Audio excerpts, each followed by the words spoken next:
Donc, exo 4, donc qu'est-ce qu'il dit?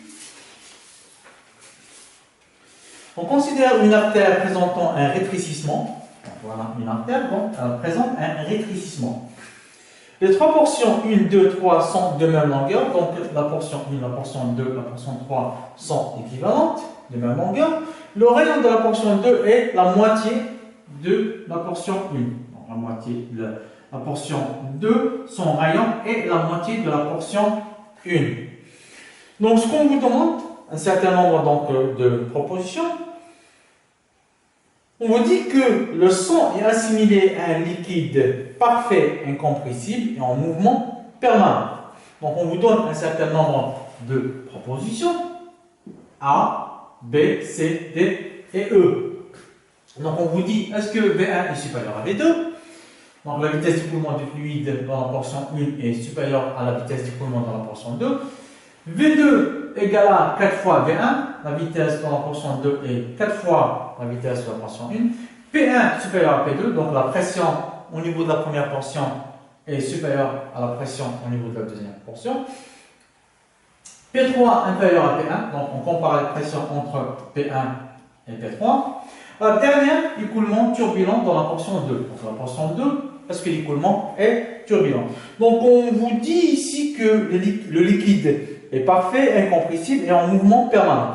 Donc la caractéristique d'un mouvement permanent, donc si on prend une particule qui se déplace sur une ligne de courant, un point quelconque sur cette ligne de courant garde une vitesse constante. Donc ça, c'est ce qu'on appelle un écoulement permanent. Donc si je prends un point quelconque sur cette ligne de courant, ce point garde une vitesse constante. Donc ça, c'est la caractéristique d'un écoulement permanent. Ce qui est contraire donc à un écoulement qui est turbulent, donc dans une conduite, un écoulement turbulent. Donc si je prends un point quelconque sur ce fluide-là, donc sa vitesse de ce point change avec le temps. Je ne peux pas prédire quelle est la vitesse de ce point. Donc, ce qui veut dire que l'écoulement dans cette conduite, le fait qu'il est permanent, ne peut pas être turbulent. Donc, la proposition E est fausse. Je vais revenir donc sur la première proposition. Donc, on va voir V1 supérieur à V2. Donc, qu'est-ce que nous avons donc? Une conduite fermée. Vous avez un écoulement. Donc, le principe fondamental de conservation du débit dicte que le débit dans la portion 1 est le même que le débit dans la portion 2.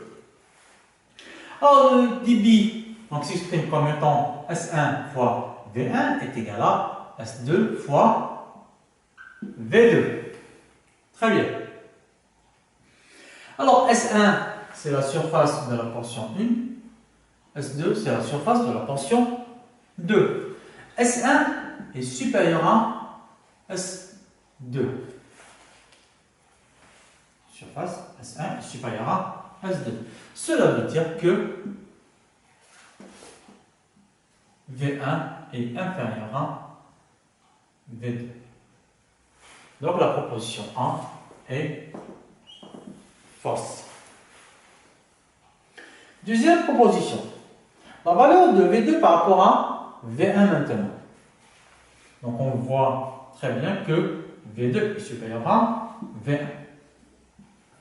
Donc deuxième point. Donc on va le calculer. S1. Donc la surface de cette conduite, donc pi R au carré, donc pi R1 au carré fois V1 est égal à pi R2 au carré fois V2. Ok. Alors les pi vont disparaître. R1 est égal à 2 fois R2. Donc R1 au carré sur R2 au carré égale à V2 sur V1.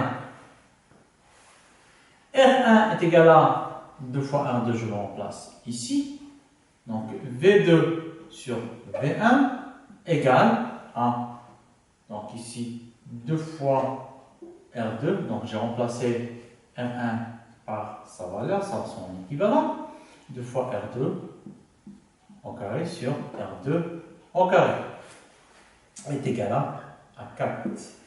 Donc V2 égale à 4 fois V1. Donc qu'est-ce qu'on nous dit?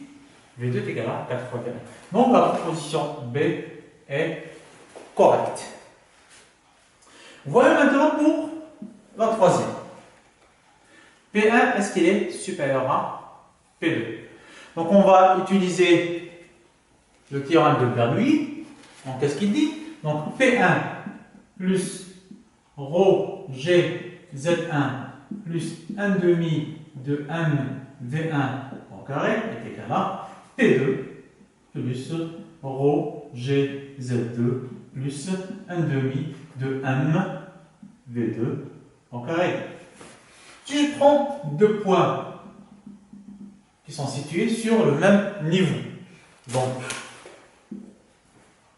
ce terme-là va disparaître. P1 plus 1 demi de M V1 au carré est égal à P2 plus 1 demi, pardon, ici c'est pas 1, c'est ρ.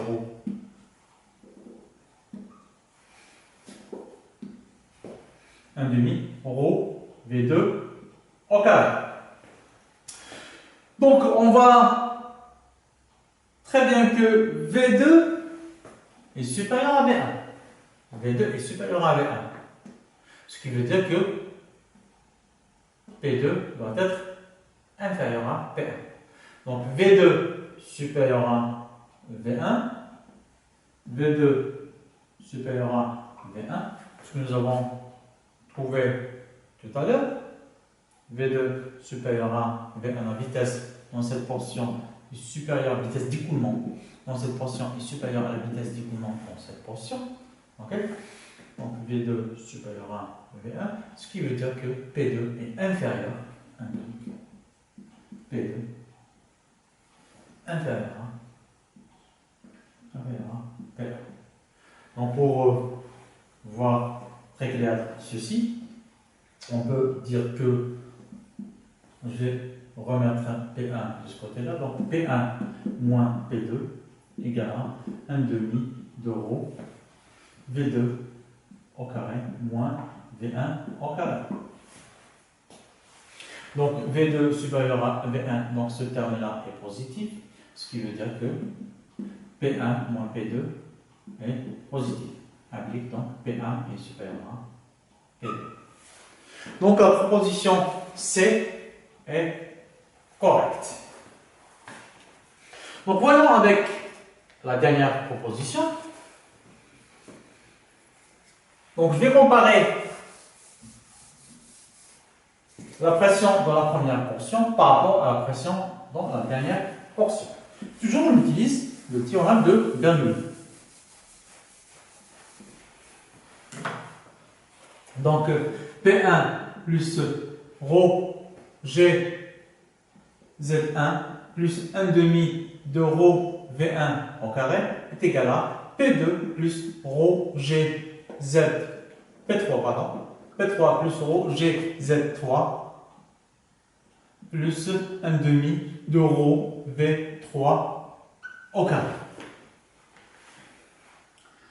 Si je prends deux points qui sont situés sur le même niveau, donc ces deux termes-là vont disparaître, donc il reste donc P1 plus 1 demi de ρ V1 au carré est égal à P3 plus 1 demi de ρ V3 au carré. Donc l'information sur P1 et P2 me conduit à connaître les valeurs de V1 et de V3. en moyen de la conservation du débit. Donc Q1, inévitablement, doit être le même que Q3. Donc S1 V1 est égal à S3 V3. Et comme les diamètres sont les mêmes, obligatoirement, les sections sont les mêmes. S1 est égal à S3, ceci implique que V1 est égal à V3. Si V1 est égal à V3, ceci implique que, obligatoirement, P1 est égal à P3. Donc, la proposition D est fausse.